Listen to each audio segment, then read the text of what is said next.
መንፈሳዊ ሃብቲ ኮነኔ ካብቶም ኣብ ኣርገ ነፍስ ወይ ደግሞ ማዕርገ ንስሐ ነፍሲ ኮይኖም ዝረኽብዎም ቅዱሳን ዝረኽብዎም ጸጋታት ሓደ ርእስኻ ምግዛእ እዩ። ኩነኔ ማለት ርእስኻ ምግዛእ ማለት እዩ። ናይ ክርስትና ዓላማ ሓደ ንሓደ እንታይ እዩ? ርእስኻ ምግዛእ እዩ። ትዋና ርእስኻ ምግዛእ ዓብይ ናይ ክርስትና ዓላማ ርእስኻ ምግዛእ እዩ። እቲ ህዝቢ ንሪኦ ዘለና ኣብ ክርስትያን ይኹን ኣብ ዓድና ይኹን ኣብ ቤተክርስትያንና ይኹን ኣብ ዓለም ይኹን ኩሉ ንሪኦ ዘለና መከራ ንሪኦ ዘለና መከራ ሰብ ርእሱ ካብ ምግዛእ ብዘይ ምግዛእ ወይ ደግሞ ዝመፅእ መከራ ፈተና እዩ። ኩሉ ንሪኦ ዘለና ማለት እዩ። ሰብ ርእሱ ተዝገዝእ ነይሩ ዝኩሉ ፈተና ዝኩሉ መከራ ዝኩሉ ስደት ኣይመፀን። ኣዳም እውነይ ናብዚ ዓለም እዚ ናብዚ ምድሪ ፋይዳ ናይ መከራ ዘመን ናይ መከራ ምድሪ ዘምፅአና ርእሱ ብዘይ ምግዛእ እዩ። የመጀመርያ ተቀዳማይ ኣቦና ኣዳም እውነይ ናብዚ ኩሉ ፀገም ዘምፅአና እንታይ እዩ? ርእሱ ብዘይ ምግዛእ እዩ። ሒዚ እውን ዘሎ ህዝቢ ኣዳም ማለት እዩ ካሊእ የብሉን። ቀዳማይ ኣዳም እንታይ ዓይነት ነይሩ እንታይ ዓይነት ድሌት ነይርዎ ተተባሂሉ ትሂዙ ዘሎ ሰብ ምርኣይ እዩ።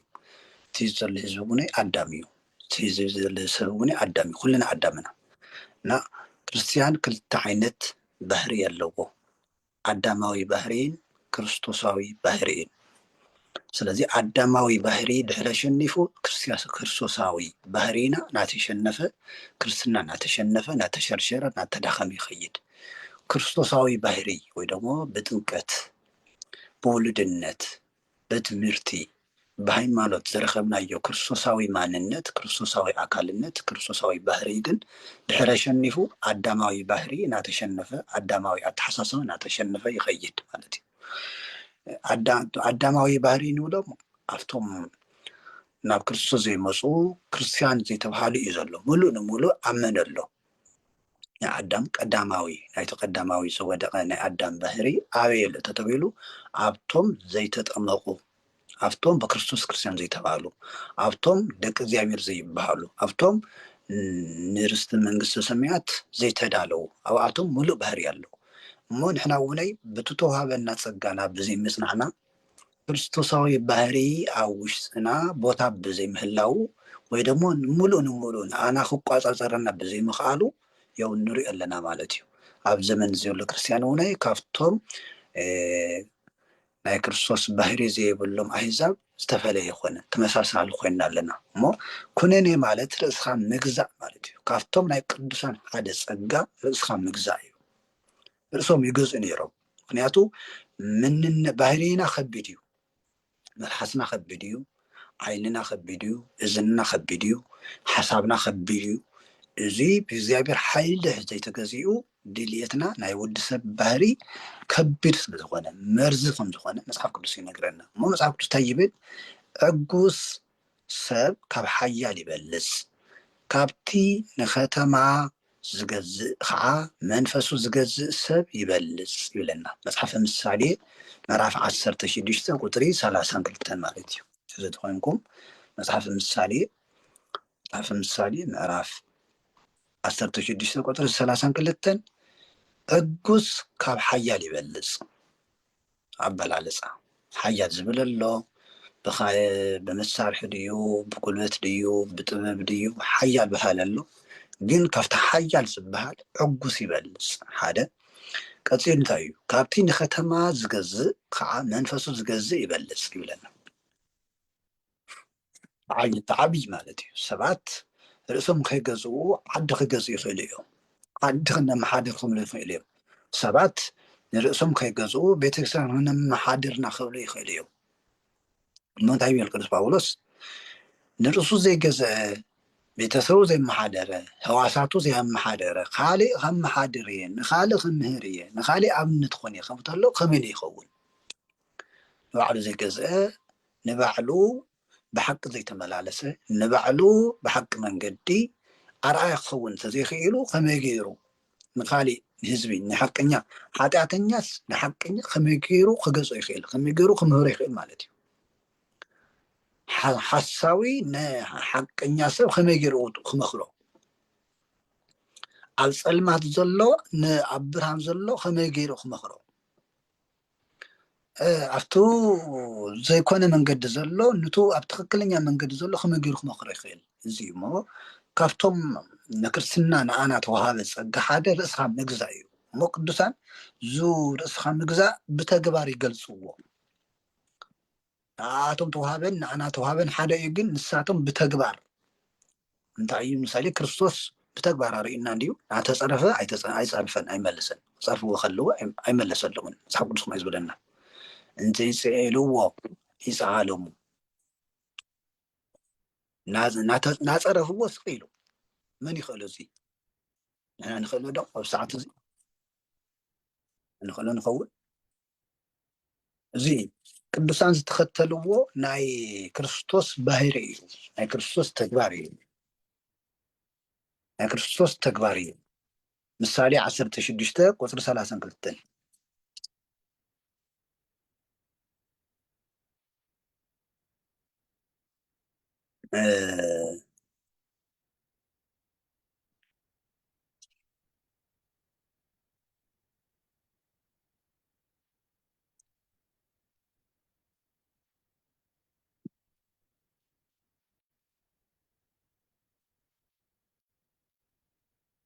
እንታይ ዝብለና ቅዱስ ጴጥሮስ ቀዳማይ ጴጥሮስ ምዕራፍ 2 ቀዳማይ ጴጥሮስ ምዕራፍ 2 ቁፅሪ 24 ንሓጢኣት ሞይትና ንፅድቂ ምእንቲ ክንነብር ንሱ ባዕሉ ንሓጢኣትና ኣብ በቲ ኣብ መስቀል ዝተሰቕለ ሰብነቱ ፀሮ ለኢልና ክነብሎ ንስኻትኩም እውን ነዚ ኢኹም ዝተፀዋዕኹም እሞ ካብ ቁፅሪ 21 ንስኻትኩም እውን ነዚ ኢኹም ዝተፀዋዕኹም እሞ ክርስቶስ ድማ ኣሰሩ ምእንቲ ክትስዕቡ ኢሉ ንክርስቶስ ንስዕበሉ ብዙሕ መንገዲ ኣሎ ትዕግስቲ ንምሃሮ ካብ ክርስቶስ እዩ ጾም ንምሃሮ ካብ ክርስቶስ እዩ ጠቕላላ ቅዱሳን ንክርስቶስ መሲሎም እዮም ስዒቦም እዮም ዝኸዱ ኣሰሩ ምእንቲ ክትስዕቡ ኢሉ ምእንታኻትኩም መከራ ተቐበለ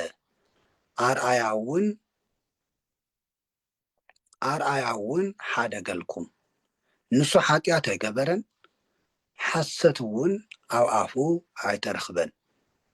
ምስ ፀረፍዎ መሊሱ ኣይፀረፈን እዚ እዩ ትኾና ምስ ፀረፍዎ መሊሱ ኣይፀረፈን ጎይታና ኢየሱስ ክርስቶስ ክብርን ምስጋናን ስግደትን ናብኡ ይኹን እሞ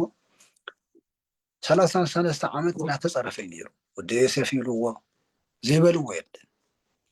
መሊሶ ይፈልጥን እንዘይክድ ክልያ እንዘይክ ናኸኣለ እሞ ደግሞ ናኸኣለ ቀፀ ናኸኣለ እዩ ናኸኣለ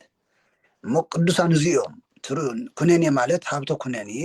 ናይ ርእስኻ ምግዛእ ሃፍቲ ፀጋ ዝተዋሃቦም ሓደ ንሱ እዩ ቅዱሳን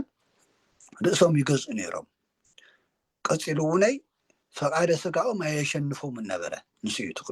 ናይ ቅዱሳን ኩነኔ ንብሎ ዘለና ቅዱሳን ንርእሶም ይገዝኡ እሞ ስጋኦም ኣሸኒፎም ስጋኦም ንነብሶም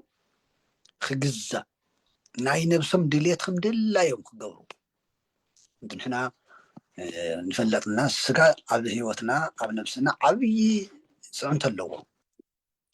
ሙሉእ ንሙሉእ ክንፀልይ ንኽእልን ሙሉእ ንሙሉእ ክንፆመይ ንኽእልን ሙሉእ ንሙሉእ ናይ ትሕትና ሰባት ናይ ፍቅሪ ሰባት ናይ ሰላም ሰባት ክንከውን ንኽእልን ዓብይ ተፅዕኖ ኣለና ስጋ ኣብ ሂወትና ኣብ ነብስና ሙሉእ ንሙሉእ ስራሕ ክንሰርሕ ድሌትና ናይ ነብስና ድሌትና ክንሰርሕ ዓብይ ተፅዕኖ ኣለዎ እዩ እሞ ቅዱሳን ናይ ስጋኦም ፈቃድ ኣሸኒፎም ናይ ስጋኦም ድሌት ንነብሲ ድሌት ክግዛእ ክምራሕ ወይ ደሞ ናይ ስጋኦም ድሌት ብነብሲ ድሌት ክምራሕ ዝገበሩ ብትግሃት ምሳሌ ተሰገዱ ተፀለዩ ተፆሙ ኩሉ ግዜ ምሳሌ ናይ ፀሎት ግዜ ኣለና 7 ግዜ 12 ግዜ 12 ሰዓት 24 ሰዓት ምሳሌ ቅዱሳን ንዓበዩ ክኸዱ ከለዉ ከም መላእክቲ 24 ክፅልዩ ይኽእሉ እዮም 24 ሰዓት ክፅልዩ ይኽእሉ እዮም እንታይ ይበሃል እዚ ርእሶም ብምግዛኦም ዝረኸብዎ ጸጋ ማለት እዩ። ምሳሌ ቅዱስ ዳዊት እንታይ ዝብል ወዝህጎ ያንብ መዓልቲ ወሌሊተ ወይከውን ከመዕፅ እንተትክል ታወ ማዕዘማይ መዝሙረ ዳዊት መዝሙር 1 ቁጥሪ 3 ጀሚርካ ቀትርን መዓልትን ሕጉ ዘንብብ ናይ መን ሕጊ ናይ እግዚአብሔር ወዝህጎ ያንብ መዓልቲ ወሌሊተ ቀትርን ለይትን ዘንብብ ዝገርም እዩ። ከመይ ኢሉ ቀትርን ለይትን ሙሉ ከንብብ ይኽእል? ጸጋ ድሕሪ ረኺብካ ይከኣል እዩ። መንፈሳዊ ሃፍቲ መንፈሳዊ ጸጋ ርእስኻ ናይ ምግዛእ ስጋ ዘሸንፍ ሃፍቲ ድሕሪ ረኺብካ ይከኣል። ቅዱሳን ነይረምዎ እዮም 4 እናመስገኑ ንዓሉ ዳዊት እንታይ ዝብል እባርኮ ለእግዚአብሔር በኩሉ ጊዜ ወዘልፈ ሰዓትዩ ሰዓፍየ ንእግዚአብሔር ኩሉ ግዜ የመስግኖ እየ 4 ሰዓት መስግኖ እየ ምስጋና እውን ኩሉ ግዜ ኣብ ኣፈ እዩ ይብል መዝሙረ ዳዊት መዝሙር 33 ቁጽሪ 1 እባርኮ ለእግዚአብሔር በኩሉ ጊዜ ወዘልፈ ሰዓትዩ ሰዓፍየ እግዚአብሔር ኩሉ ግዜ ዘመስግኖ ከመይ ገይሩ ናይ ስጋኡ ድሌትኸ ብነፍሱ ፈቃድ ቁፅፅር ስለ ዝገበሮ ናይ ስጋኡ ፈቃድ ናይ ስጋኡ ድሌት ብነፍሱ ድሌት ቁፅፅር ስለ ዘወዓለ ወይ ደግሞ ነፍሱ ስለ ዘሸንፈቶ መልአክ ስለ ዘሸንፈ ብነፍሱ ስለ ዘሸነፈ መልአካዊ ባህሪ ናይ ምልባስ ማለት እዩ። መልአካዊ ባህሪ ምልባስ መላእክቲ ኣይደኽሙን እዮም። ኣመስጊኖም ኣይስልችዎምን ዘሚሮም ኣይስልችዎምን ድኻም ኣይስምዖምን ምስልቻው ኣይስምዖምን። እዚ እንታይ ይበሃል? መንፈሳዊ ሃብቲ ርእስኻ ናይ ምግዛእ ማለት እዩ። ቅዱስ ዳዊት እንታይ ዝበለ መዝሙረ ዳዊት መዝሙር 131 ተዘክር እግዚኦ ለዳዊት ወለኩሎ ይዋሃቱ ዘከመ መጽአ ለእግዚአብሔር ዘከመ መሃለ ለእግዚአብሔር ኢሉ ምዘርዘረ ወይህወን ዋመን ለአይንቴ ወይ ድቃሰ ለቀራንቴ ለአይንቴ ሲ ድቃሰ ሂበንን ናይ እግዚአብሔር ምሕደሪ ስጋብ ዝረክብ ምስ እግዚአብሔር ስጋብ ዝረክብ ንእግዚአብሔር ተዘይረኺበዮ እግዚአብሔር ዝግለጸሉ ቦታ እግዚአብሔር ዝሓድረሉ ቦታ እግዚአብሔር ዝዓርፈሉ ቦታ እንተዘይርአ ከይረኣኹ ኣይድቅስን ንዕንታይ ድቃሰ ሂብል በለ ቅዱስ ዳዊት። ዝገርም እዩ። እንዚ ዓይኒ መንፈሳዊ ናፍቆት እሞ ኣብ ቤተ መንግስቲ ኮይኑ እሞ ንጉስ ኮይኑ ኣብ ዝደመቕና ነበረ ናይዚ ዓለም ክብሪ ናይዚ ዓለም ስልጣን ናይዚ ዓለም ሓሳብ ከየሸንፎ ከይተቆፃፀሮ ናይዚ ዓለም ክብሪ ከይተቆፃፀሮ ህሊናኡ ልቡናኡ ከይቆፃፀሮ ንሕና እኮ ንኸይንፅሊ ብዙሕ ምክንያት ኣለና። ከመይ ገና ክንፀሊ ናይና ህዝቢ ንፈልጦ ኢና። ነጋዴ እየ ይብል ሰራሕተኛ እየ ይብል እንታይ እሞ እዚ ምክንያትና ቁፅሪ ይብሉ ነቅርቦ ምክንያት ሰማያዊ ነገር ከይንሓስብስ ዝኽክልና በዓልትና ከም ምክንያት ገርና ንጥቀሞ ኣሚንናሉ ንኸይንፅሊ ከም ዝኸልክለና ጌርና ኣሚንና ተቐቢልና ከይፅሊ እኮ ከይመሃር እኮ ከይዝምር እኮ እዚ ስለ ዝኾነ ኢልና እቲ ምክንያት ኣሚንና ሒዝናዮ ከይመሃር ከይፈልጥ ምክንያት እናደርደርና እቲ ምክንያት ቀዋሚ ክልከላ ኮይኑ ቀዋሚ ናይ ተፈጥሮ ኣካልና ኮይኑ ሓደ ግዜ ድማ ብፅሩ ከምኣኢልና ከም ተፈጠርና ገና ስጋ ምሕሳብ ዓይና ሰብ በቃ ዓለማዊት ኮይኑስ ዘይፅሊ ከም ዝኾነ ገይሩ ዝሓስብ ዓለማዊት ኮይኑ ከም ዘይፀድቅ ገይሩ ዝሓስብ በቃ ፅድቂ ማለት ቀጥታ ገዳም ኣቲኻ ፅድቂ የለን ዝብል ኣተሓሳስባ ኣሎ ናብቲ ህዝብና። በቃ ሰብ ብዓለም ተነይሩስ ክፀድቕ ኢልካ ተስፋ ይግበርን ናይ ንሱ ደኣ ንነፍሲ ሓደረንዱ ይበሃል። በቃ እቲ ካሊእስ ነፍሲ የብሉ ናይ እግዚአብሔር መንግስቲ ወረስቲ እዮም ኢልና ንሓስቦም ኣብ ገዳም ዘለዉ ጥራሕ ካህናት ጥራሕ ዝፅልዩ ጥራሕ ጸሎት ናይ ካህናት ጥራሕ ጌርካ ንምሕሳብ ኣሎ። እዚ ብጣዕሚ ዓብዪ ድንቁርና እዩ፣ ዓብዪ ጉድኣት እዩ። እዚ ናይ ህዝብና ውድቀት ሓደ ንሱ እዩ። ኣብቲ ኣተሓሳስባና ኣብቱ ናይ ጸሎት ኣተሓሳስባና ንዓርሱ ሓደ ሰብስ በቃ ክፅሊ ከም ዘለዎስ ኣየኣምን ሓፍረት ኮይኑ ዝስምዖ ኣሎ። ሓፍረት ዓርሱ أما أدي قريبو بس ما عميلو باريخو نخبلع زحفر كريستيان الله ندا سب خيدو بس ما عم نخبل زحفر الله ندا سب خيدو تقرب المعدي بس ما عميلو نخبلع زحفر تزبلنا بأصل لازم أنا عايز قلت تزخونه مالتي تاي مالت زي زخونه زي ناي سيطان مغارجا እዩ سيطان زغاردنا እዩ ናይ ስጋ ፈቃድ ጥራይ እዩ እሞ ንርኢ ኣለና ዳዊት ናይ ዓለም ሰብ እዩ ብሓዳር ዘሎ ሰብ እዩ በዓል ሓዳር እዩ ኣብ ልዕሊ ሓዳሩ ከዓመይ ናይ ህዝቢ መመሓደር እዩ ህዝቢ ዝመርሕ እዩ እሞ እንታይ ይብል ኣሎ ናይ እግዚኣብሔር ምሕደር ዝኾነ እግዚኣብሔር ዝውለደላ ቤተ መቅደስ ከይረኣኹ እግዚአብሔር ድምፁ ዘስምዐላ ቤተ መቅደስ ከይረኣኹ እግዚአብሔር ዝዓርፈላ ቤተ መቅደስ ከይረኣኹ ኣይድቅስን በለ ንዓይንተይ ድቃሰ ይህበንን በለ ብጣዕሚ ዝገርም እሞ እግዚአብሔር ይሕፈሮን ተገሊፅሉ ራእይ ተገሊፅሉ እግዚአብሔር ኣበይ ከም ዝወለድ ርዩ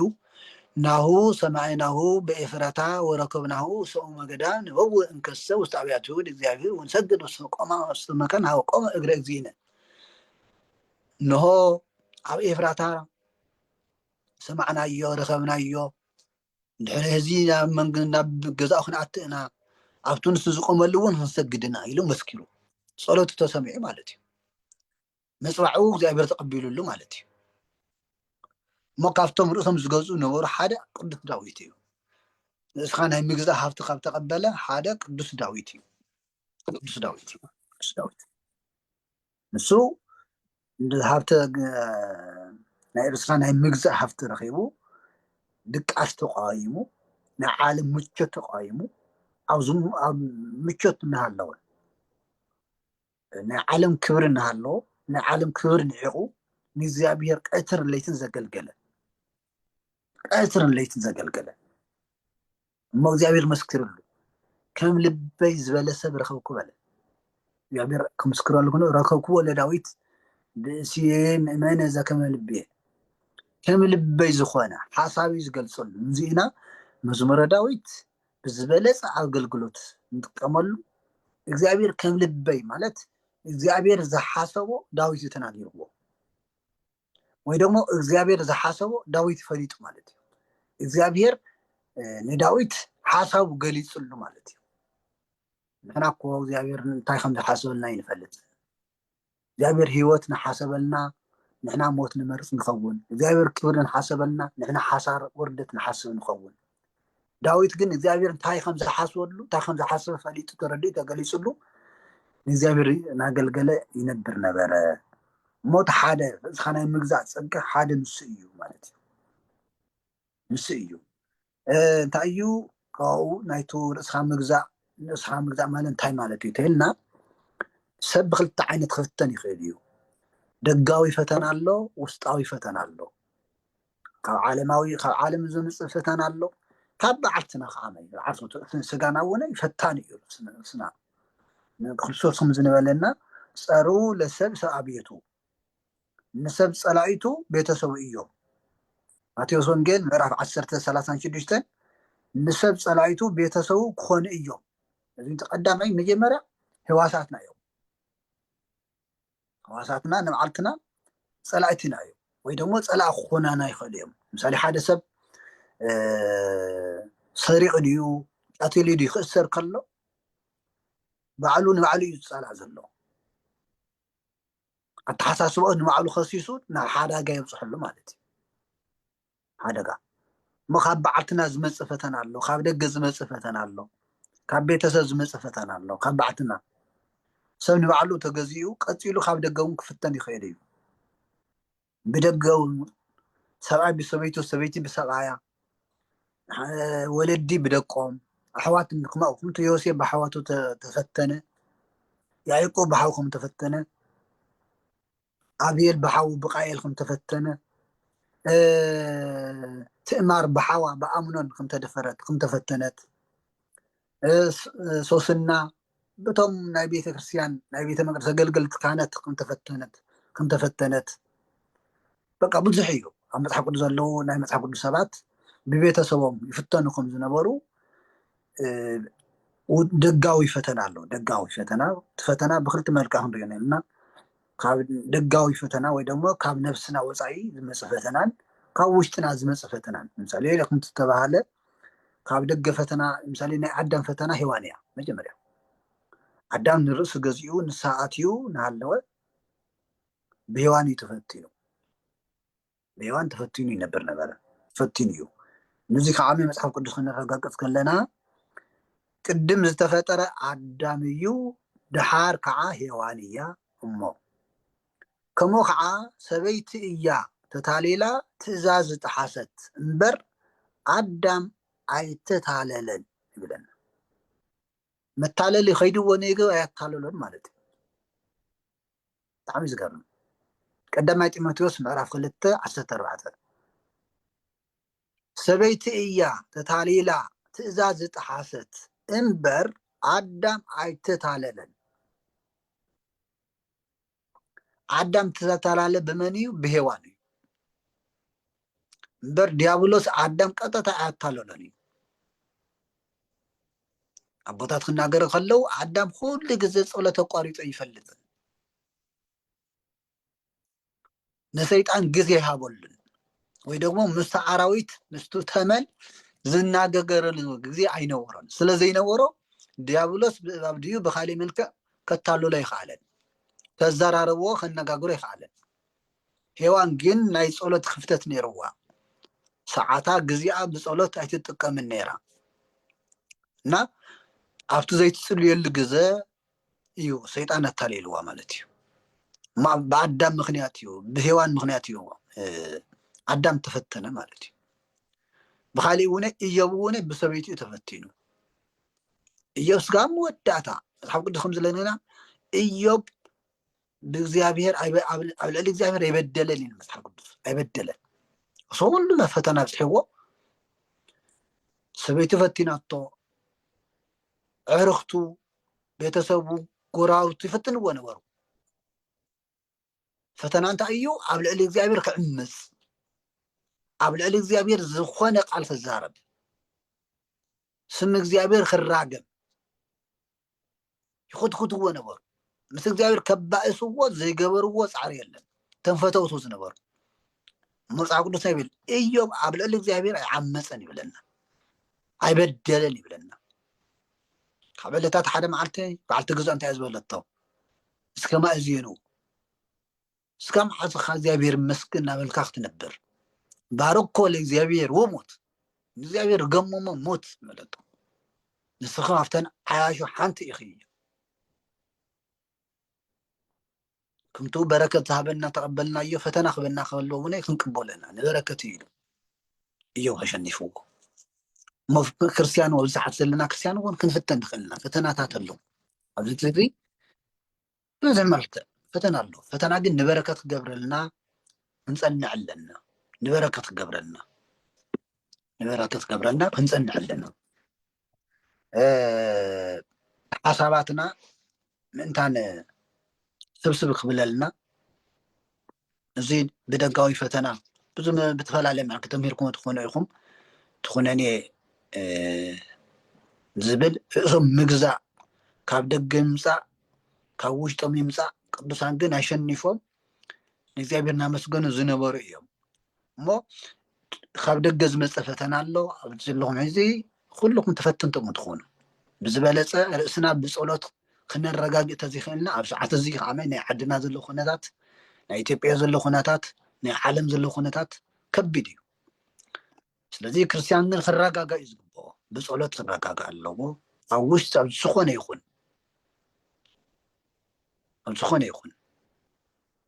ክርስቶስ ኣብዚ ዓለም እዚ ወንጌል ክምህር ከሎ ብዙሕ ፖለቲካዊ ቀውሲ ነይሩ እዩ ባእሲ ነይሩ ጦርነት ነይሩ ንንሕድዶም ይበኣሱ ነይሮም ዝተፈላለየ ቡድን ነይሩ እዩ እሞ ክርስቶስ ግን ወንጌል ዝሰበከሉ ከምዚ እዩ ኣብ ሰዓት እዚ እዩ ንህዝብና እንታይ የድልየ ወንጌል ዓለም ኣብ ዘቐወሰሉ ግዜ ዓለም ብሓጢኣት ኣብ ዝተዋሓጠሉ ግዜ እንታይ የድሊ ወንጌል የድሊ እንታይ የድሊ ጾም የድሊ እንታይ የድሊ ጸሎት የድሊ እንታይ የድሊ ጽሙና የድሊ እንታይ የድሊ ርእስኻ ምግዛእ የድሊ ክርስቲያን ከም ውሕጅ ከም ማይ ሰቂሉ ይፈስስን ከም ዘይተገደበ መሓዘባ ይኮነን ክርስቲያን ከም ናብ ዝወሰድዎ ዝውሰድ ይኮነን ናብ ዝወሰድዎ ዝውሰድ ክርስቲያን ይኮነን ክርስቲያን መስተውዓሊ እዩ የስተውዕል يحسب يستنتن يمرز ነገራት በእግዚአብሔር ዓይን ይርኦም በመንፈሳዊ ይስተውዕሎም አስተውዕሎም መሪጹ ክናገር ተነሎም መሪጹ ክዛረከሎም መሪጹ ይጎድይ ዶ ይጎድይን ይጠቅም ዶ ይጠቅም ሓሲብ ክርስቲያን ዛረብ ነዚ ንምርግጋጽ ቅዱስ ጳውሎስ ዝመኸረና ቃል ንሰምዕና መጽሐፍ ቅዱስ ምንታን ክትሳተፉ ከተንወ ተደሊኹም ከንብብ ዝኸዓለ ቆላስይስ ምዕራፍ 3 ንብልና ተንብቡ ምንታን ክትሳተፉ ኢለ እየ በይነይ ካብዚ ቆላስይስ ከተንብቡ ትኽእሉ ተሊኹም ቆላስይስ ምዕራፍ 3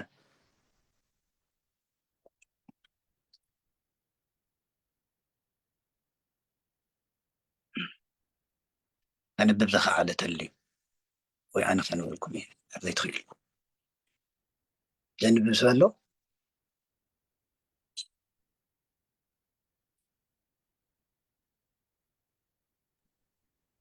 أبيت أبونا تداريون هو ቆላስይስ ምንታነ ክንሳተፍ ቆላስይስ ዘንብብ ሰብተሊ ቆላስይስ ምዕራፍ 3 ዘንብብ ሰብተሊ أو لا إيش ذو صاخن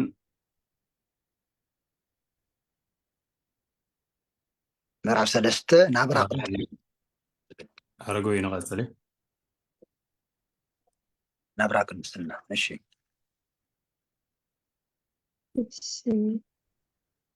ቆላስይስ ምዕራፍ 3 ናብራ ቅድስና እምበሃር ምስ ክርስቶስ ካብ ሞት ተስቲኢኹም እንተደኣ ኮይንኩም ኣብቲ ክርስቶስ ኣብ የማን እግዚአብሔር ተቐሚጥዎ ዘሎ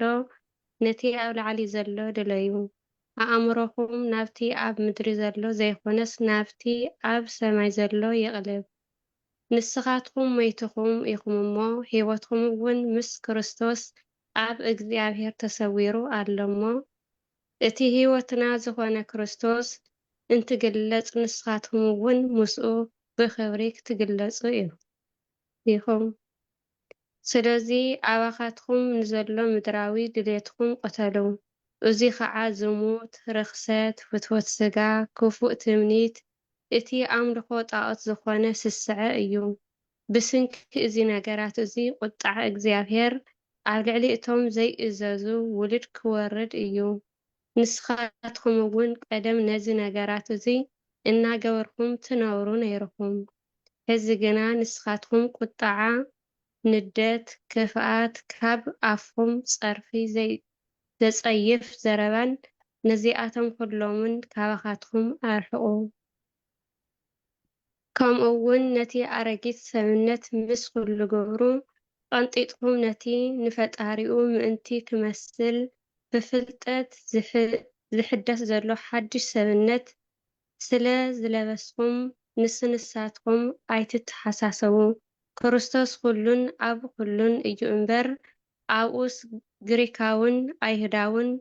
ግሩዝን ዘይግሩዝን ዝሰልጠነን ዘይሰልጠነን ኣረማውን ባርያን ጭዋን ዝብል ኣፈላላይ የለን እምበኣር እግዚአብሔር ዝሓረዮም ቅዱሳንን ፍቁራትን ህዝቢ ከም ምዃንኩም ምሕረት ልውሃት ሕትና ሕያውነት ትዕግስቲ ልወሱ ንስንሳትኩም ተኸኣሉ ሓደ ሰብ ኣብ ካልእ ቅር ዘብል ነገር እንተሃልይዎ ይቕረ ተባሃሉ ከምቲ ክርስቶስ ይቕረ ዝበለልኩም ይቕረ በሉ ኣብ ልዕሊ እዚ ኩሉ መእሰሪ ፍጹምነት እያ እሞ ንፍቕሪ ልበስዋ ናይ ሓደ ሰብነት ኣካላት ኮይንኩም ንሰላም ተጸዊዕኩም ኢኹም እሞ ሰላም ክርስቶስ ኣብ ልብኩም ይገዛእ ኣመስገንቲ እውን ኩኑ ቃል ክርስቶስ ብምልኣት ይሕደርኩም ብኩሉ ጥበብ ንስንሳትኩም ተመሃሃሩን ተመዓዓዱን መዝሙርን ቅንየን መንፈሳዊ ዜማን ብልብኩም ንእግዚአብሔር ዘምሩ ብቃል ኮነ ወይ ብግብሪ እትገብርዎ ኩሉ ብስም ጎይታና ምስም ጎይታና ኢየሱስ ክርስቶስ ግበርዎ ብኡኡ ከዓ ንእግዚአብሔር ኣብ ኣመስግንዎ። ኣዩ ትስማዕና ብጣዕሚ ጎበዝ ብጣዕሚ ትስማዕ ብጣዕሚ ደስ ዝብል እቲ ዝደለኹ ሓሳብ እንታይ እዩ እቶም ቅዱሳን ንብሎም ከምዚ ዓይነት ኣተሓሳስባ ናቐተሉ እንታይ ቁፅሪ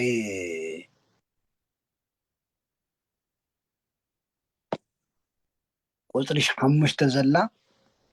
ንስያ ተዋና ስለዚ ኣባኻትኩም ንዘሎ ምድራዊ ድልየትኩም ቅተሉ ትብለላ ሓደ ግዜ ትቅተሉ ዝብል ስምቕ ተራእያ ኣይኮነን ድልየትኩም ይቅተል እዩ ማለት እዩ ብመንፈሳዊ ህይወትኩም ምሽናፍ ማለት እዩ እቶም ቅዱሳን ንብሎም ዘለና ዝሃብተ ኩነኔ ዝብለና እዞም ከምዚኣቶም ቁፅሪ ዘይብሎም ቅዱስ ጳውሎስ ዘርዚርዎም ኣሎ ኣብ ገላትያ እውን ኣሎ እዩ ገላትያ ምዕራፍ 5 ቁጥሪ 16 እስከ 12 ዘሎ ናይ ስጋ ድሌት ካልእ እዩ ናይ መንፈስ ድሌት ዘርዚርኩም ዝነገረና ምዚ እውን ቅዱስ ጳውሎስ ተመሳሳሊ እዩ እዚ ብጣዕሚ እዚኣቶም ንሪኦም ዘለና ብምሎም ሂሰ ኣብዚ ዓለም እዚ ኣለዉ ኣብ ሕብረተሰብና ኣለዉ ኣብ ዘመን ዘለና ክርስቲያን ኣለዉ እንታይ ኣሎ ዝሙት ኣሎ ቅትለት ኣሎ ርክሰት ኣሎ ፍትወት ስጋ ኣሎ ክፉእ ትምኒት ኣሎ ኣምልኮ ጣዖት ኣሎ ስስዕ ኣሎ እሞ እዚኣቶም እንታይ እዮም ዘፍርዩ እዚኣቶም ካብዚኣቶም እንታይ ዝርከብ ተተባሃለ ቀጥታ ቅዱስ ጳውሎስ ኣቕሚጦ ብሰንኪ እዚ ነገራት እዙይ ቁጣዓ እግዚኣብሔር ኣብ ልዕሊ እቶም ዘይእዘዝ ውሉድ ክወርድ እዩ ካብ ጦርነት ሰላም የለን ሓፂር ክንርዳእ ዝግበአና ካብ ምክርኻር ከምዚ ዓይነት ዞም ተዘርዚሮም ዘለዉ ናይ ኣጋንንቲ ስራሕ ናይ ኣሕዛብ ስራሕ ኣብ ክርስቲያን እንተልዮ የጥቅዑና እዮም የውቅዑና እዮም የቕፅዑና እዮም ወላድ እኮ ደቁ ዝቐፅዖም ማለት ነቱ ናይ ስርዓት ዘመን ማለት እየ ነቱ ወላዲ ዘይምጥን ኣሰራርሓት ቆልዓ ተሰሪሑ እኮ ይቕፅዕ ኢልኩ እግዚኣብሔር ንኣና ቀፅዕና ኮይኑ ንባህሪኡ ዘይስማማዕ ተግባር ኣብ ሂወትና ንስምና ነቲ ስሙ ንዓርሱ እግዚኣብሔር ቀናኢ ኣምላኽ እንድዩ ቀና ኣምላኽ እዩ መፅሓፍ ቅዱስ እግዚኣብሔር ቀና እዩ ክርስቲያን እናተባሃልና ስሙ ተሸኪምና እዞም ነገራት እዚኣቶም ኣብ ሂወትና ተልዮ እግዚኣብሔር ኣይቀፅዐናን ኢልኩም ከይትታለሉ እግዚኣብሔር ኣይሕስን እዩ እዞም ቅዱሳን ንብሎም ዘለና ካብዚ ዓይነት ሂወት ርእሶም ዝገዙ እዮም እዞም ነገራት እዚኣቶም ካብ ሂወቶም ዘርሓቁ እዮም ኣውፅኦም ዝጓሓፍዎም እዮም እዚኣቶም ጓሓፋት እዮም ሂወትና ዘራክሱ እዮም ቅድስናና ዘራክሱ እዮም መንፈሳዊ ሂወትና ዘራክሱ እዮም እዚኣቶም እቶም ሕጂ ተዘርዚሮም ዘለዉ ዝኩሉ ሕንፍሽፍሽ ንብል ዘለና ዝኩሉ ቅልውላው ዝኩሉ ሰላም ምስኣን ንሪኦ ካሊእ የብሉን ምንም ናብ የማን ናብ ፀጋም ናብ ላዕሊ ንታሕቲ ይንበል እዞም ነገራት እዚኣቶም ስጋብ ዘለዉ እዞም ኣተሓሳስባ እዚኣቶም ስጋብ ዘለዉ ዓለም ሰላም ክረክብ እዩ ሰብ ሰላም ክረክብ እዩ ክርስቲያን ብሰላም ክነብር እዩ ቤተክርስትያን ክትሰፍሕ እያ ቤተክርስትያን ክትዓቢ ኢላ ምሕሳብ በፍጹም ኣይኮነን እዚ ናይ ክርስትና ዕንቅፋት እዩ እዚ ናይ ሰብ ህልውና ዕንቅፋት እዩ ናይ ክርስቲያን ዕንቅፋት እዚኣቶም እዮም እዞም ዕንቅፋት እዚኣቶም ካብ ሂወትና ስጋብ ዘይወፁ ሂወትና ክዓቢ እዩ ክርስትናና ክዓቢ እዩ ቤተክርስትያን ክትዓቢ እያ ንሕና ክንበዝሕና ንዓለም ክነሸንፍና ኢልካ ምሕሳብ ነውሪ እዩ ኣይኮንኒ እቲ ዝደለኹ ሓሳብ ግልፂ እዩ ተረዲእኩም እዮም እዚኣቶም እዞም ቅዱሳን ንብሎም ካብዞም ኣተሓሳስ እዚኣቶም ዘምለጡ እዮም ካባና ኣብ ሂወትና ክህሉ ዘይግብኦ ነገር ተዘርዚረና ኣሎ ኣብ ሂወትና ክህሉ ዝግብኦ ዓመት ተዘርዚሩ ኣሎ ደስ ዝብል ቅዱስ ጳውሎስ እምበኣር እግዚኣብሔር ዝሓረዮም ቅዱሳንን ፍቁራትን ህዝቢ ከም ምዃንኩም ንሕና እንታይ ኢና ብእግዚኣብሔር ዓይኒ ክንርአ ከለና ብእግዚኣብሔር ሓሳብ ክንሕሰብ ከለና እንታይ ኢና ንሕና ቅዱሳንን ፍቁራትን ህዝቢ ኢና ንሕና ብእግዚኣብሔር ዓይኒ ማለት እዩ ብእግዚኣብሔር ልቢ እግዚኣብሔር ንኣና ብምንታይ ዓይኒ ይሓስበና ብምንታይ ዓይኒ ይርአና ብምንታይ ኣተሓሳስባ ይሓስበና ተተበልና ንሕና ብእግዚኣብሔር ዝተሓረናን ቅዱሳን ህዝቢ ኢና ከም ምዃንኩም ስለዚ ምሕረት ለውሃት ትሕትና ሕያውነት ትዕግስቲ ልበሱ ያተም አህውየትኩም ይሃሉ ማለት እዩ አለው የለውን ካሊ ኮይኑ ስጥራህ ይኮነ ንስኻትኩም ተኻሉ ካለሎ እንደይ ሓደ ሰብ ኣብ ካልእ ቅር ዘብል ነገር እንተሃልይዎ ይቕረ ተባሃሉ ከምቲ ክርስቶስ ይቕረ ዝበለልኩም ይቕረ በሉ ክርስቶስ በብዕለቱ ሕደግ ለና ኣበሳነ ሕደግና ክንኮና ይቕረ ይበለልና እዩ እሞ እግዚኣብሔር ይቕረ ከም ዝበለና ድሓሚና ይቕርታ ክንግብር ግዴታና እዩ ኣብ ልዕሊ እዚ ኩሉ መእሰሪ ፍጹምነት እያሞ ንፍቕሪ ይልበስዋ ብለና ኣሎ ብጣዕሚ ደስ ዝብል ንሱ እዩ ንኩሉ ከዓመይ ንሱ ይትዋና ናይ ሓደ ሰብነት ኣካላት ኮይንኩም ንሰላም ተፀዊዕኹም እሞ ሰላም ክርስቶስ ኣብ ልብኹም ይግዛእ ተዓባይ ምስሊ መን ይገዘአና ሒዝናናስ እንታይ እዩ ዝገዘአና ዘሎ እዩ ትዋና ንሰብ ልብና እንታይ እዩ ዝገዝኦ ዘሎ ባእሲ ድዩ ዝገዝኦ ዘሎ ሰላም እዩ ዝገዝኦ ዘሎ ይቕርታ ድዩ ዝገዝኦ ዘሎስ ፅልኢ እዩ ዝገዝኦ ዘሎ ምትሕስሳብ ምርድዳ ምትሕጋዝ ዝገዝኦ ዘሎስ ወይ ምፍላይ እዩ ዝገዝአና ዘሎ እንታይ ዓይነት ገዛ እዩ ዘሎ ወይ ናይ ክርስቶስ ግዛእት እዩ ወይ ናይ ሰይጣን ግዛእት እዩ ማለት እዩ ልብና ዓርሱ ዓለም እዩ ሰብና ዓርሱ ዓለም እዩ ልቢ እዩ ትዋና ልቢ ከምቲ ዝተባሃልና እዩ ልብና ንክርስቶስ ተገዚኡ ነገራት ኩሎም ናቃለሉ ይኸዱ ማለት እዩ እሞ ደስ ዝብል እንታይ እዩ ቃል ክርስቶስ ብምልኣት ይሕደርኩም እዚ ዓባይ ነገር እያ ቃል ክርስቶስ ኣብ ልብና ክሓድርና ብምልኣት ማለት ክልተ ጥቕሲ ሰለስተ ጥቕሲ ውዳሴ ማርያም ተወሰኑ ምሽምዳድ ዘይኮነስ ብምልኣት ክርስቶስ ዘስተምሃሮ ትምህርቲ ብምልኡ ብምልኣት ክህልወና ሰባት ብምልኣት ቃል እግዚኣብሔር ይብሎም ገሊኦም ጥቕሲ እዩ ዘለዎም እንታይ ማለት እዩ ጥቕሲ ማለተይ ክርስቶስ ስለ ክርስቶስ ዘምሃሮ ዝጠቕሱ ሰባት እምበር ኣብ ሂወቶም ክርስቶሳዊ ሂወት ዘይብሎም እዮም በብዝሓት ማለት እዩ በብዝሓት ብምልኣት ማለት ሙሉእነት ማለት እዩ ብምልኣት ይሕደርኩም ቃል ክርስቶስ ብምልኣት ይሕደርኩም ክርስቶስ ዘምሃሮስ መሪፅና ንጠቕሶ ይኮነን ማለት እዩ ከምቶም ሓደ ቃል እግዚኣብሔር መሪፆም ዝጠቕሱ ንስጋኦም ድልየት ናይ ኣእምሮኦም ድልየት ምስ ኣተሓሳስቦኦም ኣዛሚዱ ዝጠቕሱ ዘይኮነስ ክርስቶስ ዘምሃሮ ብምሉእ ብምልኣትና ንቕበሎ ብምልኣት እዩ ክሓድርና ዝግብኦ ብምሉእ ማለት እዩ ክርስቶስ ዘምሃሮ ብምሉእ ክሓድርና እዩ ዝግብኦ ብኩሉ ጥበብ ንስናትኩም ተመሃሩን እዚ ብጣዕሚ ፅቡቅ እዩ ንስኻትኩም ዝገብርዎ ዘለኹም እዚ ናይ ቅዱስ ጳውሎስ ምክሪ ኢኹም ትፍፅሙ ዘለኹም እምሃር እዚ ሃገርና ናይ ትምህርቲ ሰዓት ወሲንና መዓልቲ ወሲንና ቃሉ ምስማዕና እዚ ሓደ ዓብይ በረከት እዩ ክትሕገሱሉ ይግባእ ከይምልጠኩም እውነይ ካብዚ ጉባኤ ከትፍለዩ እውነይ ጥንቃቄ የድልየኩም ንስኻትኩም ተመሃሩ ኢሉና እያ ተመሃሩን ተማዓዱን ማዓድና ዘለና ቀፂሉ እንታይ እዩ መዝሙርን ቅንየን መንፈሳዊ ዜማን ብልብኹም ንእግዚኣብሔር ዘምሩ ዓብይ ነገር እዩ ትትግናትኩም ትገብርዎ እዩ እዚ ናታትኩም እዩ እድለኛታትኩም ዓብይ ነገር እዩ ብልብኹም ንእግዚኣብሔር ዘምሩ ብቃል ኮነ ወይ ብግብሪ እትገብርዎ ኩሉ ብስም ጎይታና ኢየሱስ ክርስቶስ ግበርዎ ብኡ ከዓ ንእግዚኣብሔር ኣብ ኣመስግንዎ ብትክክል እዩ ፀለና ጾምና ዝተገድና ክርስቶስ ስም ይኸውን ዝግብኦ ብስመይ ተጸሊኹም ክገብረልኩም እየ ስለ ዘለና ክርስቶስ ብስመይ ዝጸለኽዎ ኩሉ ክትረኽቡ ኢኹም ብስመይ ምክንያቱ ናይ ክርስቶስ መከራ ዘይተሓወሶ ኣገልግሎት ስለ ዘይኮነ ናይ ክርስቶስ መከራ ዘይተሓወሶ ጸሎት ስለ ዘይኮነ ጾም ጠቕላላ ማለት እዩ እሞ ሰዓት ወሲደልኩም ይመስለኒ ይቅርታ ሓደ ከንበልኩም ከተቃልል እየ ብዛዕባ ናይ ውሽጣዊ ፈተና ናይ ስጋን ናይ ነብስን ፈተና ኣሎ ገላትያ ምዕራፍ 5 ትፈልጥዎ ኢኹም ኩሉ ግዜ ትምኒት ስጋ ምስ መንፈስ መጻርርቲ እዩ መንፈስ ከዓ ምስ ድልየት ስጋ መጻርርቲ እዩ ይብለና ገላትያ 5:16-22 ካልእ ከዓ መይ ቅዱስ ጳውሎስ ብነይ ሂዝቡነይ ኣብ ሮሜ 8:12 እምበርከስ ኣሕዋተይ ዕዳ ኣለና ግና ከም ፍቃድ ስጋ ክንነብር ንስጋስ ኣይኮንናን ከም ፍቃድ ስጋ እንተነበርኩም ክትሞቱ ኢኹም ነቲ ተግባራት ስጋ ብመንፈስ እንተቀቲልኩምዎ ግና ብሂወት ክትነብሩ ኢኹም ኩሎም እቶም ብመንፈስ እግዚአብሔር ዝምርሑ ንሳቶም ውሉድ እግዚአብሔር እዮም እሞ ይብለና ስለዚህ እዚእትዋና ርእስና ክንመልኽ ርእስና ክንገዝእ ካብ ቅዱሳን ንምሃሮ እዚ እዩ ከምቲ ክርስቶስ ዘምሃረና ከምቶም ቅዱሳን ዘምሃረና ካብ ቅዱሳን ንምሃሮ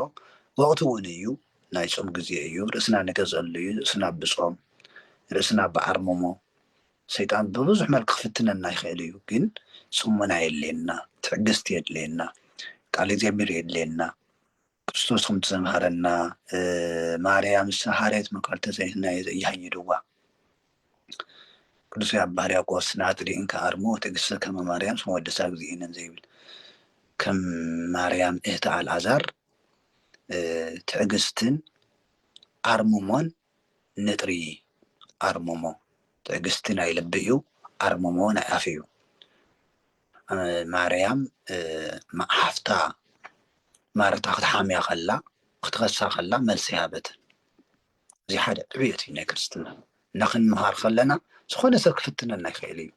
ፍትና ሓውና እንታይ ቀሺ ቀሺ ትብል ቀሺ ቀሺ ትሽትት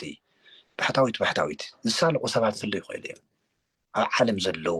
ኣብ ፀልማት ዘለው ሰብ ክፅሊ ከሎ ዝሳለቁ ጸሎት ዘይተረድኦም መንፈሳዊነት ዘይተረድኦም ልብኦም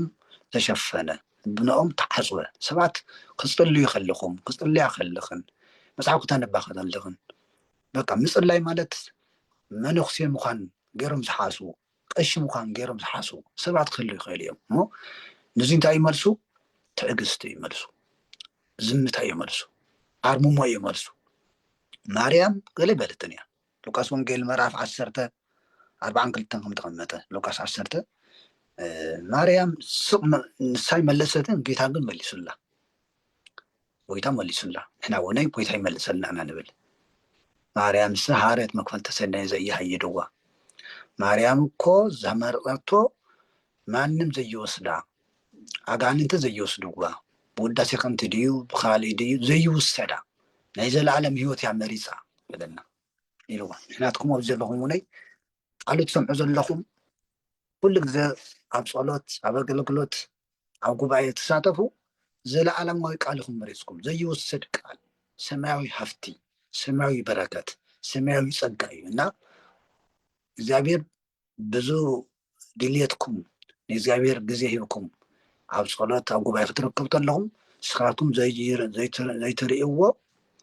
ዘይትርድእዎ ጸጋ ክጸነኩም እዩ ጸጋ ከፍሰልኩም እዩ በረከት ሕቁፈኩም እዩ አምላክና እግዚአብሔር ሰዓት እዚ ግዜ ስለዝሃበና ክብሪ ምስጋና ይብፅሐዮ ሰማዕናዮ ልብና ይሕደረና ናይ ቅዱሳን በረከት ምስኹልና ይኹን ክብረ ቅዱሳን ይሳትፈና አሜን አሜን አሜን ቃል ህይወት የስማዕልና ክብሮ ቦና ቃል ህይወት የስማዕልና ናይ ብሓቂ ሰማዕናዮ ኩሉ እውን ኣብ ልቦና ይሕድረልና እግዚአብሔር አምላክ ብዕድመ ብጥዕና ይሓልወልና ካብኦም ይፍልየና ክብሮ ቦና ክብረት ይሃበልና አሜን አሜን እሺ ባረ ሰው መዝሙር ክንዝምር ሞ ብጸሎት ከዓጽውልና ክብሮ ቦና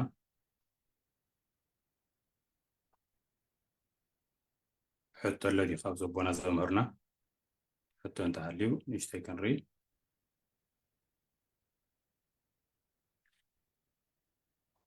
ሼር አሁን ሳምሰንግ ንሕቶ ድዩ ወይስ ንመዝሙር ክፍቱ እዩ ዘሎ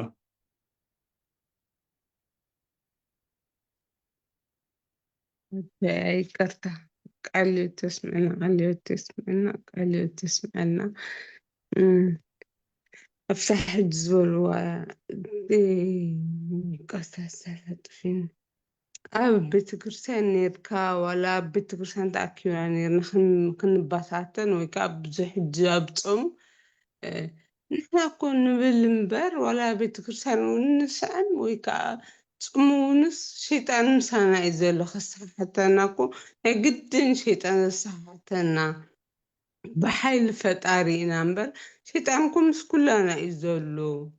أبحر سبس شيطان له أنا دماغ مجر زبير الله زلم بشيطان أنا بقول يلن شيطان مسا يلن أنا نقرون بسان كشيطان يلن يا ريتا قالت خفتا ذا لهنا صور قصل ቀጽል مش بستانك الشيطان إلى استقاقخ ونقر يبلين أنا كل قدي እግዚአብሔር ምሳይ እግዚአብሔር አዘዘ ዝፈቀደለይ ነገራት ይገበር እግዚአብሔር ይመስገን እንትናሃታት ግን ካልኦት ክፋላት ሰባት ትኾንክን ዋው ኣብ ኩሉ ሰብ ሸይጣን ኣሎ ዝፍለጥ እዩ ግን ንኸይድ ቤተክርስትያን ብቸርነቱ በዓሉ ዳእምበር የብለና ይበሃል ኣብቲ ዝፀሙ እውን ንጋጋ ሕጂ ናይ ቆልዑት ምግቢ ክስራሕ ንበልዕ እዚ ሸይጣን ኣሎ ኣነ ግን እዚኣ ኣይተቐበልክዋን እሞ እዛ ሸይጣን ኣብ ሕድሕድ ሰብስ ኣሎ ኩላና እዩ ዘሎ ክበሃል ተሎ ኣነ የብለይኒ ኢለ ተቃዊሙ እሞ እዚኣስ ከመይ ኩሉ ሰብ ዝበለት ሸይጣን ክብደልይ ኣነ የለይ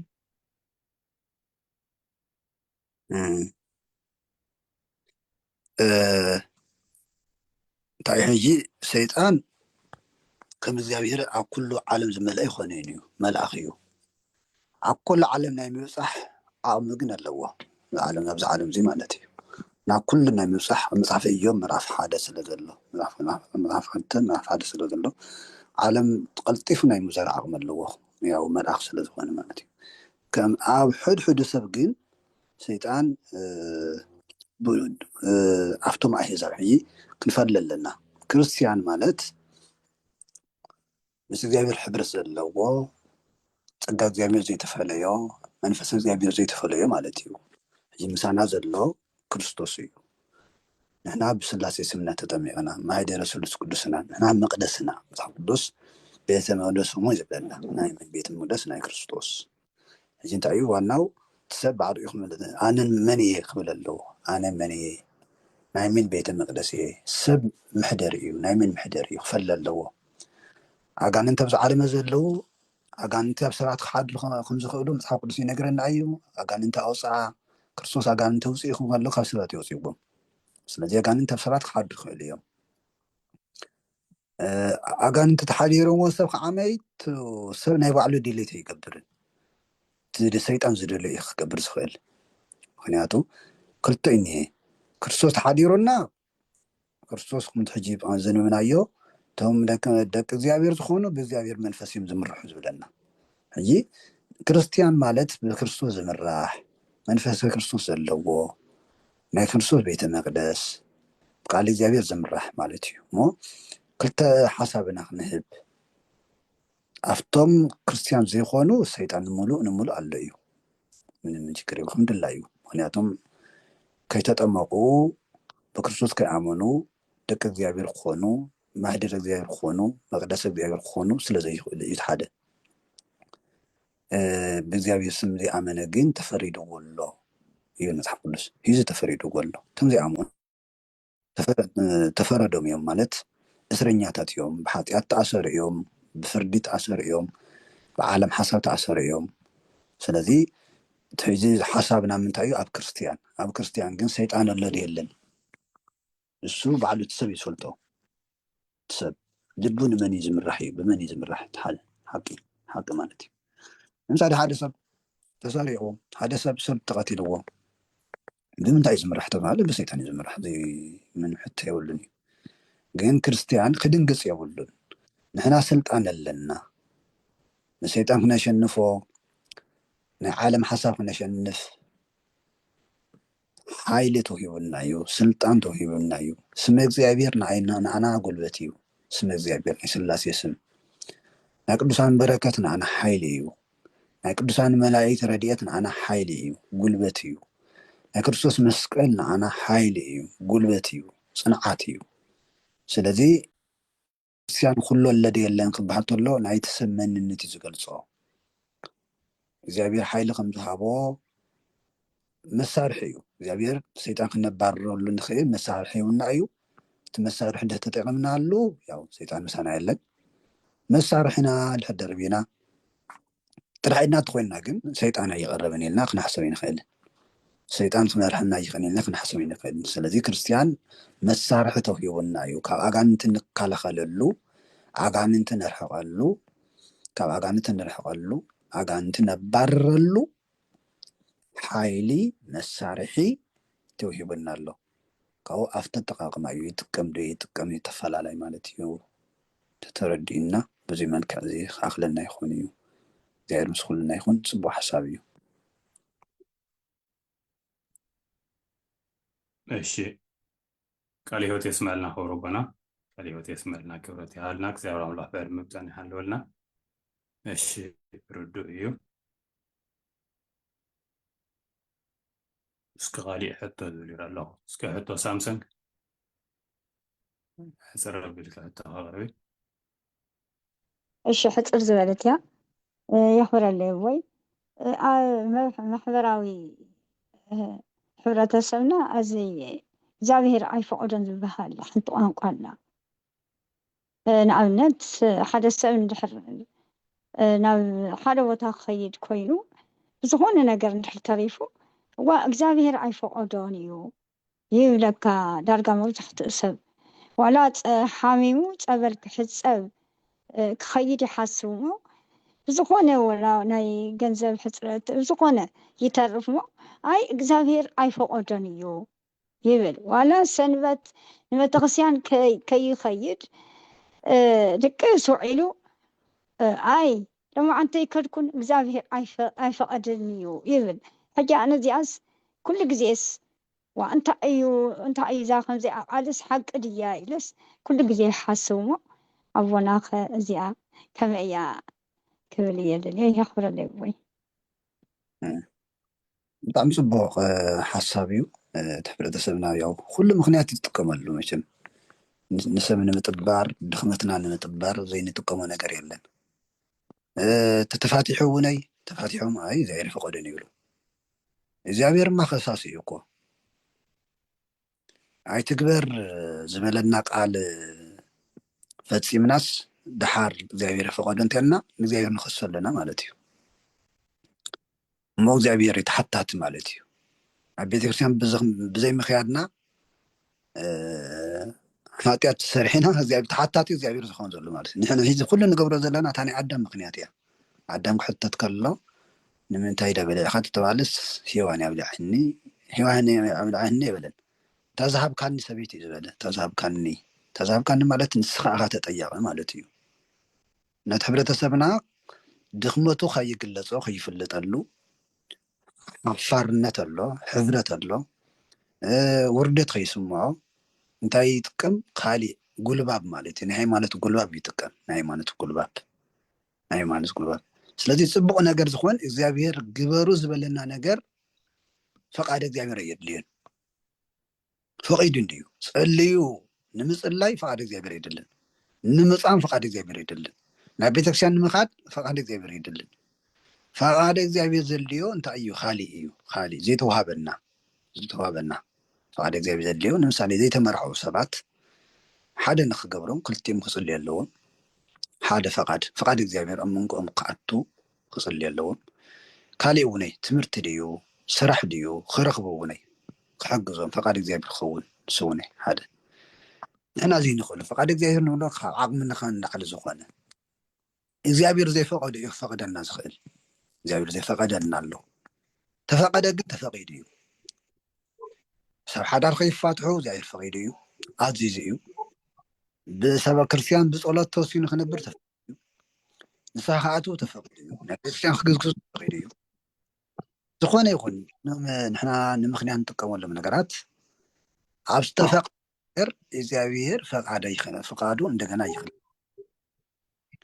ካሊእ ፈቃድ እግዚአብሔር ኣይኮነን ንብሎ እንታይ እዩ ንምሳሌ ሓደ ሰብ ናብ ገዳም ክኣቱ ወይ ምናኔ ድዩ ትውና ድዩ ምናኔ ኮይኑ ንሱ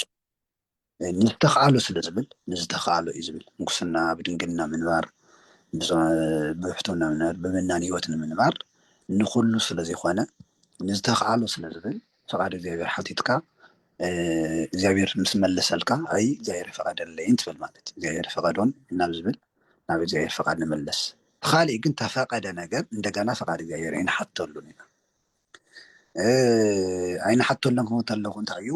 ንሓተሉ ኣሎ ዘይንሓተሉ ኣሎ እንታይ ማለት እዩ ምሳሌ ሓደ ሰብ መፅሓፍ ቅዱስ ክነንብብ ተፈቂዱልና እዩ ግን ንክገልፀልና ከዓመይ ተሓሳቡ ክገልፀልና ፈቃድካ ይኹን ንብል ዝኾነ ይኹን ኩሉ ግዜ ፈቃድ እግዚኣብሔር ይኹን ንብለና ንምሳሌ ወይኩን ፈቃድከ ክንብል ከለና እዚ ዝዛረብ ዘለኹ ነቱ ነጥፍኦ ነገር ፈቃድ እግዚኣብሔር ኣይኮነን ኢልና ዓይኑ ይሸፍኖ እዩ ታውና ሓሳብ እቲ ካሊእ ግን ፈቃድ እግዚኣብሔር ንጠይቀሉ ዶ ትክክል ንጠይቀሉ ወይኩን ፈቃድከ በሉ ኢልና እዩ ዝኾነ ይኹን ክንጅምር ከለና ፈቃድካ ይኹን ማለት ረድኤት እግዚኣብሔር ምጥያቅ እዩ ረድኤት እግዚኣብሔር ሕግዘና ፀሎት ንገብር ኣለና ንሱ ሓደ ሰብ ንክፅልው እኳ ፈቃድ እግዚኣብሔር ክጥይቅ ኣለዎ ክበሃል ከሎ ሓይኽዎም እንታይ ካሊእ ይብሉን ንክመሃር ፈቃድ እግዚኣብሔር ክሓተ ኣለዎ ማለት እንታይ ማለት እዩ እግዚኣብሔር ምስጢር ክገልፀሉ ማለት እዩ ምስጢር ክገልፀሉ ረድኤት እግዚኣብሔር ምድላይ ማለት እዩ ረድኤት እግዚኣብሔር ምጥያቅ ምሕታት ማለት እዩ እምበር እቲ ካሊእ ግን ቱ ደካማ ጎኒ ዝኾነ ነገር ናይና ድኻም ብድኻምና ሰንኪ ብናይና ሰንኪ ዝቐረየ ነገር ምስ ናይ እግዚኣብሔር ፈቃድ ክነተሓሕዞ ኣይግብአናን እዩ ሓደ ሰብ ብዙሕ ኣሎ ዝተባሃለ ሓደ ሰብ ተሓኒቑ ተመይቱ ምሳሌ በቃ እግዚኣብሔር ፈሪድዎ ንብል መዓልቲ ኣኺላ ንብል መዓልቲ ኣኺላ ማለት እግዚኣብሔር ቀቲልዎ ማለትና እዩ ወይ ደግሞ ክመውት ፈሪድዎ ማለት እዩ ተሓነቀ ሰብ መዓልቱ ስለ ዝኣኸለ ይኮነ ዝሞተ ባዕሉ ኣብ ርእሱ ዝተፈረደ እዩ ስለዚ መዓልቱ ተኣኺሉ ተሓኒቀ ተመይቱስ መን እዩ ተጠያቂ እግዚኣብሔር ኣይጥየቅን እዩ እግዚኣብሔር ማ ኣይትቕተል ኢሉ እዩ ኣይትቕተል ዝበለ ኣምላኽ እንደገና ንሕና ዘይሓሰብናዮ ወይ ደግሞ ብእግዚኣብሔር ዘይፈቅዶ መንገዲ ክንመወት ኣይደልን እግዚኣብሔር ድሌት የብሉ ፍቃድ የብሉን እሞ ከም ተባሃለ እዩ እቲ ናይና ድኽመት እቲ ናይና ድኽመትን ካሊእን ብናይ እግዚኣብሔር ፈቃድ ንሸፋፍኖ ኣለና እዚ ትክክል ይኮነን ኣወፃሊ ክነስተኻኽሎ ይግባእ ያው ሙሉ ንሙሉ ዘይተመሊሱ